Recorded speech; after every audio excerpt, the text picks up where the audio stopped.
Rembrandt van Rijn, a Dutch Golden Age artist, painted Christ in the Storm on the Sea of Galilee in 1633.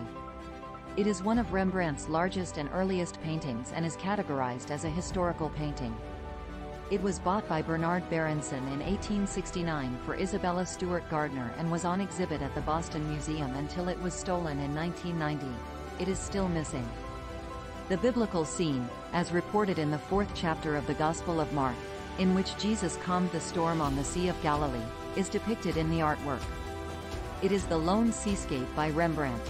The vertically oriented picture depicts a close-up of Christ's disciples urgently attempting to recover control of their fishing boat while battling a fierce storm. A large wave rips the sail and strikes the bow. A follower may be seen throwing up over the side.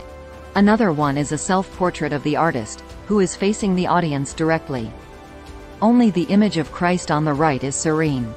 The scene is based on Luke chapter 8 verses 22 to 25, in which the disciples in charge of the ship were startled by the unexpected storm and roused Jesus from his slumber out of fear.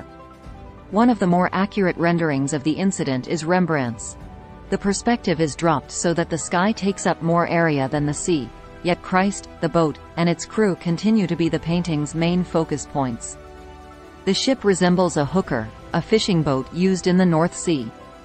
In contrast to the traditional square or triangular sail, Rembrandt altered the hull to appear more asymmetrical and heavier. The depiction of ships in seascapes by Dutch artists frequently sought to be accurate. However, art historian Christian Tumpel pointed out Rembrandt's propensity to change backdrops, like the disciples' ship, to match his own imagination by using older Bible illustrations. Tenebrism was used by Rembrandt to show Christ's miracle of stilling the waters in the painting. A ray of light shines from the painting's upper left, and amid the storm, one can make out the bright blue sky. The boat and its crew are cast back into shadow as the camera pans to the right. The way the subject is treated up close and the composition as a whole remind one of an Adrian Collard print based on a Merton de Vos design.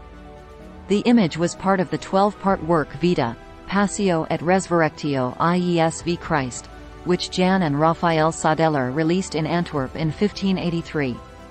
The boat is shown tilting forward in Rembrandt's painting, which also uses the same portrait format as Collard's print. The main motif of the disciples battling in the boat against the weather takes up the majority of the space, just like the print. The Storm on the Sea of Galilee is an oil-on-canvas painting that is roughly 160 x 128 centimeters in size and is categorized as a historical artwork. 4. It is the largest known historical work that Rembrandt produced, and it was his first painting, finished when he was 29 years old. He had moved from Amsterdam to Leiden at the time that The Storm on the Sea of Galilee was written. Since no record of such a commission has survived, it is unknown if the painting was done for one. The same year, Rembrandt created a drawing titled Christ Walking on the Wave that shows Christ walking on the Sea of Galilee to save a drowning sailor. This sketch was inspired by a scene from Matthew chapter 14 verses 22 to 33, in which Christ appears to his followers in a fishing boat while walking on the sea, and Peter tries to follow him but sinks and needs to be saved. In the 1600s, Dutch seascapes gained popularity and were generally seen as a response to how painting style had been evolving at the time. Imagined depth, lower horizons, and a more accurate portrayal of nature grew increasingly common as vertical surfaces, cartographic perspective, and religious themes decreased in frequency.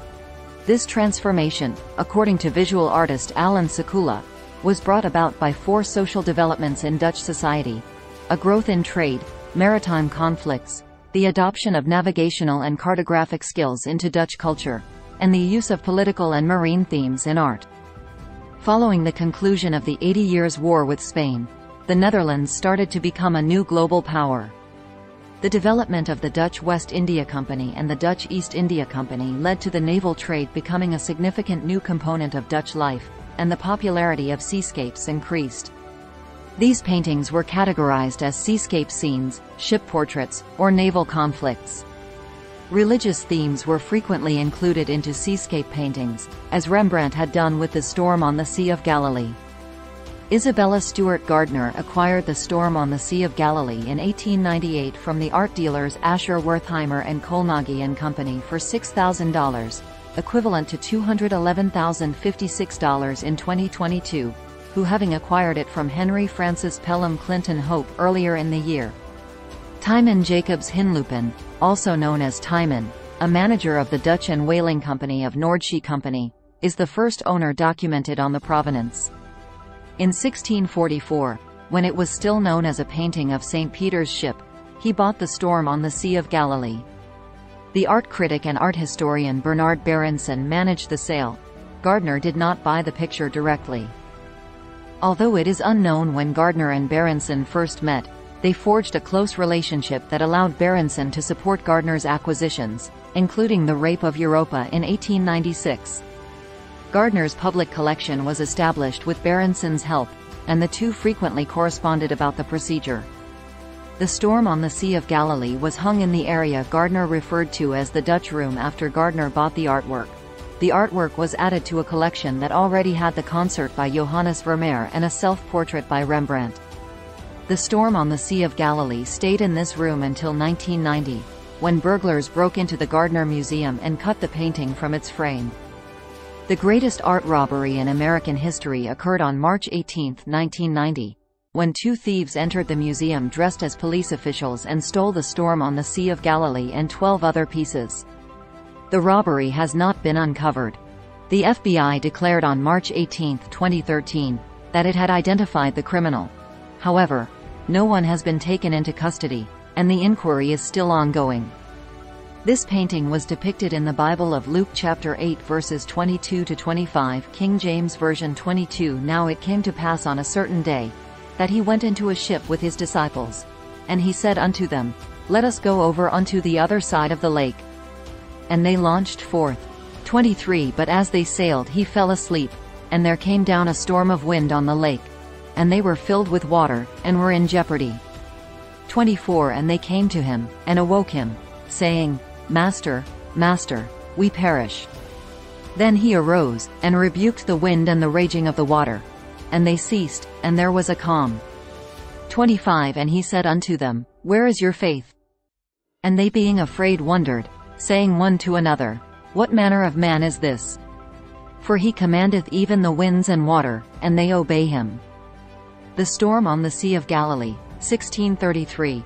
The only seascape by Rembrandt that is still unaccounted for, was stolen from the Isabella Stewart Gardner Museum in 1990. For prints of this painting or art supplies to make paintings and/or a Bible to find the passage of this depicted scene by Rembrandt, please click the links below in the description.